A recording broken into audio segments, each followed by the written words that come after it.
Di hari Minggu yang berawan dan langit selalu meneteskan air hujan kemarin, kami kedatangan tamu spesial berbarengan. Yang satu, tante saya, adik dari ibu saya. Yang satu lagi, tante dari istri saya, adik dari ibu istri saya. Kedua tante tersebut memiliki sesuatu yang gak umum, yang unik di dalam strategi menjalankan kehidupan ekonomi keluarganya mereka masing-masing. Mengapa saya bilang unik? Begini ceritanya. Saya menceritakan dulu tante dari pihak saya. Dia adalah seorang ibu rumah tangga biasa.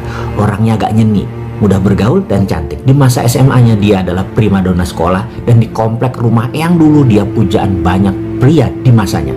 Pergaulannya luas. Bisa dibayangkan gaya hidup wanita cantik seperti tante saya ini, bukan? Mobil pasti punya, dan danannya pasti ngejreng, dan banyak hal yang memerlukan biaya yang tidak sedikit. Suaminya pegawai biasa. Yang menarik, di usia mereka saat ini di 65 tahunan, mereka terlihat pasangan awet muda karena selalu senang terus. Apa resepnya mereka bisa memiliki gaya hidup mewah namun hanya berangkat dari seorang pegawai biasa? Saya ingatkan sekali lagi, di awal pernikahan mereka, sewaktu saya masih kecil tentunya, mereka menabung menyicil rumah di bilangan Tebet, Jakarta Selatan. Suami bekerja siang malam dinas di luar kota, sang istri bergaul namun super prihatin. Sang tante pernah cerita di tahun kelima rumah tersebut lunas dan mulai direnovasi agar terlihat mewah. Lalu beberapa tahun kemudian rumah tersebut dijual. Saya ingat sekali karena lokasinya bagus, maka harga rumahnya cukup tinggi di tahun 80-an tersebut. Mereka menjual dengan harga 800 juta. Lalu mereka membeli rumah di daerah bilangan Pejaten seharga 400 juta dan sisanya 400 juta di deposito, beli mobil, jalan-jalan, hidup senang selalu mereka itu. Beberapa tahun kemudian di pertengahan tahun 90-an mereka jual lagi rumah mereka di bilangan Pejaten tersebut seharga 1,5 miliar. Saya ingat sekali semuanya karena saya menjualkannya kepada sahabat saya yang baru menikah dan tertarik dengan rumah tersebut. Lalu mereka beli rumah di bilangan Cinere, harganya sekitar 800 juta. Yang 700 juta mereka menikmati hidup mereka, beli mobil, deposito, jalan-jalan, itu aja kerja mereka. Dan ketika tahun 2000-an awal, di tahun 2002 kalau nggak salah, mobil dan lainnya mulai menipis harta mereka. Dan apa yang mereka lakukan? Mereka menjual rumah di Cinere tadi, saya ingat harganya 2,7 miliar, dan di tahun 2003 awal mereka pindah ke Bali. Mereka beli aset di Jalan Seminyak, beli kios dan rumah di belakangnya. Harganya 1M karena pas ledakan bom Bali tersebut harga di Bali dibanting murah.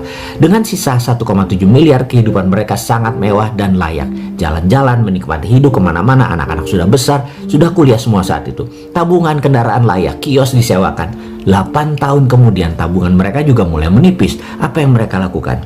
Kembali ke kebiasaan mereka, jual aset. Di tahun 2013 pas boom properti di Indonesia, mereka menjual seluruh aset mereka tersebut di Seminyak dengan angka sangat menakjubkan. Bali memang luar biasa. Saya tidak berani mengatakan atau menulis nilainya. Namun bagi sepasang suami istri pegawai biasa yang ringan menikmati hidup, maka cara mereka berdua menjalani strategi hidup benar-benar gak ada susah-susahnya. Mereka membeli aset besar di Ubud, 2 buah lagi, dan dari hasil penjualan aset tersebut mereka juga bisa membangun villa 10 unit.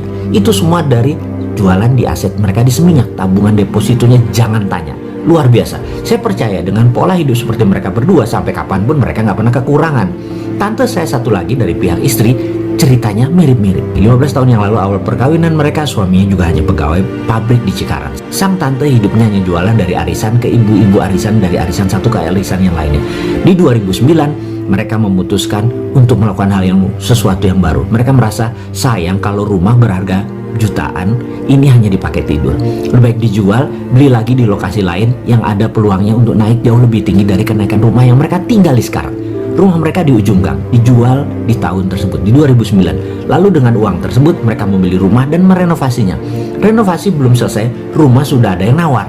Kalau mereka untung 20-50% lebih tinggi dari harga mereka beli plus investasi biaya flipping house renovasi, langsung mereka jual, pindah rumah lagi, beli rumah lagi, renovasi lagi. Dan sahabat, dalam waktu 11 tahun mereka sudah pindah 8 kali. Mereka percaya menjual rumah yang ditinggali jauh lebih cepat laku karena secara psikologis rumahnya terlihat cantik dan hidup. Karena itu mereka selalu menjual rumah yang mereka tinggali. Hari ini sewaktu berkunjung ke rumah kami, mereka lagi shopping mata cari rumah karena rumah mereka yang baru mereka tinggali 2 bulan sudah dipanjer orang, dan dalam 2 bulan harus pindah ke yang ke-9 kalinya. Yang saya tahu asetnya sekarang ya, jika dibandingkan 11 tahun yang lalu, itu saat ini sudah naik lebih dari 1000% atau naik 10 kali lipat ketimbang rumah mereka atau harta mereka di awal yang hanya sebagai tempat tidur. Sahabat semua, dari kedua hikmah tadi apa yang Anda dapat? Dan bisakah kedua cara itu Anda tiru?